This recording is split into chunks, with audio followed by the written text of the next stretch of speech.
इसमें किसी नेता का योगदान नहीं है, क्योंकि हम पहले ही आप लोग की घोषणा किए थे, हर वर्ग की घोषणा किए थे। दो चीज़ का, एक 4 लेन का और एक रेलवे लाइन का। जहाँ फिर आप लोग देखिएगा क्या और कमी है, कहीं रह गया है तो बताइएगा, तो हम उसका भी आदेश करवा देंगे अलग से। अटल पथ में एक मंत्री के जान जाते जाते बच गया, गिरते पड़ते उनका गार्ड बॉडी मंत्री को ले आया अटल पथ से। इसको है ना मालूम कि नहीं मालूम है? अब किसको किसको हमसे नंगा कराइएगा। जहानाबाद के सांसद सुरेंद्र प्रसाद यादव ने मंगलवार को जहानाबाद के जिला पदाधिकारी अलंकृता पांडे से मिलकर बाढ़ से हुई तबाही एवं हानि से अवगत कराया एवं किसानों व लोगों को जल्द से जल्द मुआवजा दिलाने का निर्देश दिया। उन्होंने डीएम को अवगत कराया कि बाढ़ से किसानों की सारी फसलें नष्ट हो गई हैं। किसानों को हुई तबाही एवं हानि को लेकर डीएम से लंबी बातचीत के बाद सांसद स्थानीय परिसदन में पत्रकारों को संबोधित कर रहे थे।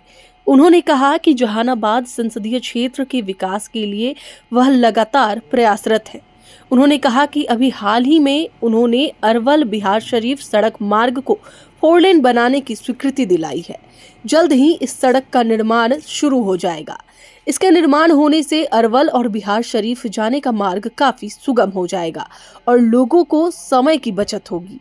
उन्होंने कहा कि जहानाबाद शहर के अरवल मोड़ के समीप जल्द ही फ्लाईओवर का निर्माण शुरू होगा। इसके निर्माण से शहर के राजा बाजार और अन्य मोहल्ले को जाम से मुक्ति मिलेगी।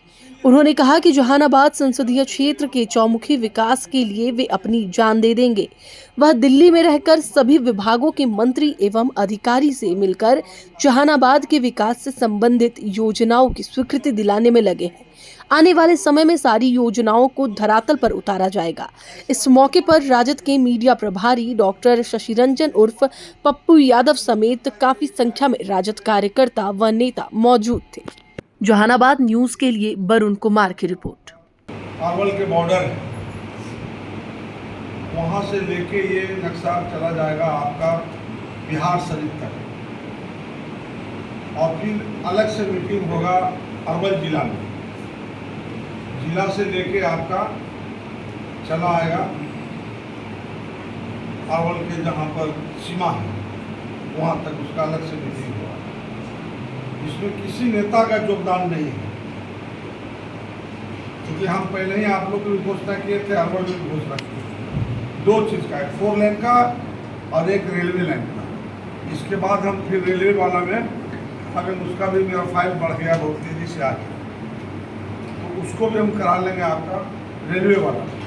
तो ये दो कार्य बहुत महत्वपूर्ण है। और अंडर बाईपास का, ओवर ब्रिज का,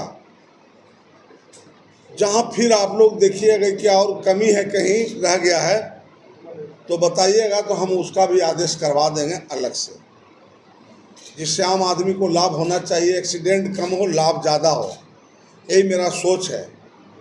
जैसे अभी हम 2 आदेश करवाए हैं आपको, अंडर बाईपास करवाए हैं बेलागंज में, नीमचक के सामने वाले रोड में बाजार जाने के लिए, जहां 9 आज तक एक्सीडेंट से मृत्यु हो गया है। दूसरा टेहटा में भी हम करा दिए ओवर ब्रिज, वहाँ भी हम करवा दिए। लोग का डिमांड था, और वहाँ भी काफ़ी एक्सीडेंट में 7-8 लोग का मृत्यु हुआ है। पेट्रोल पंप के सामने एक, उसका सामने हम करवा दिए। उधर सीधर पार करने वाला, जैसे रेल का रहता है ना ब्रिज, उस तरह का, ताकि एक्सीडेंट ना हो। तो उसका भी ऑर्डर बहुत जल्दी आ जाएगा और काम भी लग जाएगा। जान लीजिए कि अगला लोकसभा चुनाव होने के पहले ये सब तैयार हो जाएगा, इसका विधिवत उद्घाटन हो जाएगा। अगला लोकसभा के पहले, चुनाव के पहले, क्योंकि ये लंबा रोड है 4 लेन का, तो समय तो लगेगा, काफ़ी चीज़ का इंतजाम करना पड़ता है। गडकरी साहब बोले कि मेरे पास पैसा की दिक्कत नहीं है, और जो कार्य करने वाले लोग हैं बहुत अच्छे कॉन्ट्रैक्टर हैं, बहुत अच्छे लोग हैं।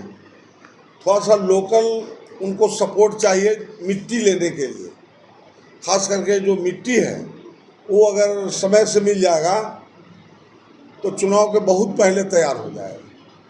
तो हम उसको भरपूर सहयोग करने जा रहे हैं इस मामले में। कितनी लंबाई है, कितनी चौड़ाई? देखिए, चौड़ाई लंबाई जो है वो तो अभी मापदंड पूरा कर लिया है, पर वो कितना बनेगा लंबा चौड़ा में, जो आम 4 लेन है सेम वही रहेगा, उससे कोई अलग नहीं रहेगा, सेम चीज़ रहेगा। इसीलिए बाईपास कटवा दिया आपका बीबीपुर से भी और काको से भी हम कटवा दिए उसको लंबा चौड़ा। उसमें नक्शा में देखिएगा तो गोल सा काटा हुआ अलग से है। नहीं, ये तो चलेगा जहां अरवल से आवेगा और सीधे चल जाएगा बिहार शरीफ तक, वहाँ जाके ही 4 लेन में मिल जाएगा। हमारा तर्क था सरकार से छोटा सा, कि सरकार का योजना है कि पूरे बिहार में और पूरे देश में राजधानी से जुटेगा 4 लेन।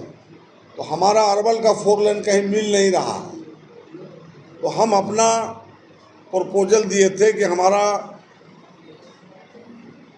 जो अरवल है, अरवल को बिहार शरीफ में जोड़ दीजिएगा तो हमारा 4 लेन एक दूसरे से मिल जाएगा। तो ये स्वीकृत हुआ और स्वीकृत होकर आज उसका मीटिंग फाइनल हो गया।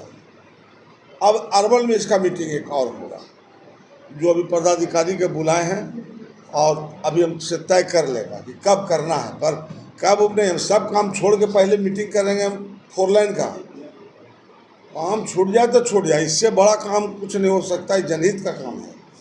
इसलिए इसको हम करना चाहते हैं बहुत फास्ट, कि हमारा 5 साल और समय अवधि के पहले ये बन के तैयार हो। देखिए, मेरा पार्टी क्या करेगा उसको छोड़िए, अभी तो कैबिनेट के बाहर जो मार हो गया उसको अपने कहने जोड़ के चलाते हैं। उसमें अशोक चौधरी से और विजय सिन्हा से लंबा चौड़ा झगड़ा हो गया इसी इशू पर। एक बात हमेशा याद रखिए, कर भला तो हो भला, अब कर बुरा तो हो बुरा। जस करनी तस दाता, नरक जाए पाछे क्यों पछताता। तो भारी भीड़ हो रहा है, इससे संकेत मिल रहा है। ये जो वोट वाला मामला जो चल रहा है, तो मेरा ही बेलागंज जो विधानसभा पुराना है, इसमें हमको तकरीबन लगता है कि 25,000 वोट काट दिया गया है। अब उसको हियरिंग कर रहे हैं। अभी हम किसी पर आरोप प्रत्यारोप नहीं लगावेंगे, इसलिए आरोप प्रत्यारोप नहीं लगावेंगे कि हम वोटर लिस्ट से मिलान करेंगे कि इसमें कितने लोग मरने वाले हैं और कितने लोग दूसरे देश में, दूसरे स्टेट में जाके बसने वाले हैं। तो उनको अगर कट जाता है, मरने वाले का नाम कट जाता है, तो हर तरह से किसी को शिकायत करे से ही बहुत बढ़िया नहीं कहलाता। सच में इंसान को बोलना चाहिए। तो हम उसको अभी सब ले लिए, निकलवा रहे हैं और सब दिखवा रहे हैं, और उस गांव से संपर्क भी कर रहे हैं वहाँ के जनता से। जैसे ही मेरे पास एक चोल आ जाएगा तो हम आपको दे देंगे, ये मेरा वादा रहा। बाकी जो जहानाबाद जिला का मामला है, तो लोकसभा के तब मामला आता है जब विधायक लोग सब अपना कर ले। जब विधायक लोग अपना कर लेगा उसके बाद मेरे पास आएगा। समय अगर निकल जाएगा तो हाई कोर्ट बच रहा है, हाई कोर्ट में हम कर देंगे। और जो जिदवन रहेगा तो आधार कार्ड का मान्यता मिल गया है। आधार कार्ड आदमी के हम ले आके हाई कोर्ट में परेड करा देंगे, और मीडिया से, इलेक्ट्रॉनिक मीडिया से उसको हम चलवा देंगे और छपवा देंगे, तो जांच हो ही जाएगा ना। आपके संसदीय क्षेत्र में बाढ़ भी आया, कल आप गए भी थे, क्या है? बाढ़ आया है 4 फीट से लेकर 3.5 फीट, 2 फीट, 1 फीट तक। तो ये अचानक जो नदी में पानी बढ़ा ना, उसके कारण से, न कि बारिश से हुआ है। अचानक जो है नदी में पानी जो बढ़ गया, तो पानी का जितना क्षेत्रफल चौड़ा था तो उसमें अट नहीं सका, तो पानी फेंक दिया ग्रामीण इलाका में। तो उसके कारण से, पर ये आइंदा ध्यान रखा जाएगा उसमें। कलेक्टर से अनुरोध किए कि इस पर रिपोर्ट बना के भेज दीजिएगा, अमुक जहाँ जहाँ बाढ़ का स्थिति आया है और जो टूट गया है उसका मरम्मत हो, और आगे उसको फिर देख के बड़ा बढ़िया व्यवस्था हो जाए ताकि गांव में पानी नहीं टेल सके, नहीं जा सके, नुकसान नहीं हो सके। काफ़ी गरीब गुरबा के दलित, महादलित, पिछड़ा, अति पिछड़ा और कुछ ऊंची जाति में जो गरीब गुरबा लोग हैं उनका मकान गिर गया है। तो हम देखे थे कि बीडीओ साहब मिले थे हमको,